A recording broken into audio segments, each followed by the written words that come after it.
The babysitter my parents hired never actually existed. When I was 14, my parents hired a babysitter for my little brother whenever they worked late nights. She was in her early 20s, kind of plain looking but sweet. She introduced herself as Hannah. At first, everything was normal. Hannah would make us dinner, help with homework, tuck us into bed. My brother adored her.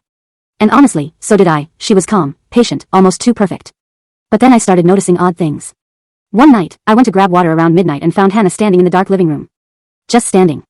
No phone, no TV, no lights. Staring at the window. When I asked what she was doing, she smiled and said, just making sure no one comes in. Creepy, but okay. Another time, I overheard her whispering to my brother after bedtime. Her voice was low, urgent. I pressed my ear to the door and heard her say, don't tell your sister what we talked about. She wouldn't understand. I confronted my brother later, but he just shook his head and said, she told me not to tell. That's when I started keeping notes. Dates, times, strange behaviors. One night, I stayed up late pretending to be asleep. Around 2 a.m., I heard footsteps in the hallway.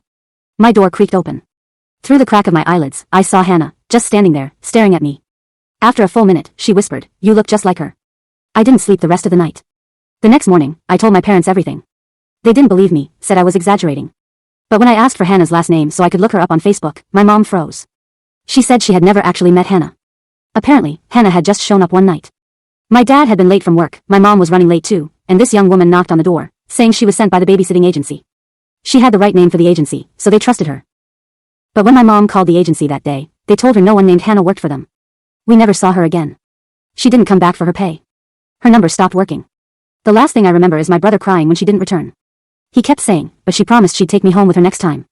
To this day, I have no idea who Hannah was, or where she came from.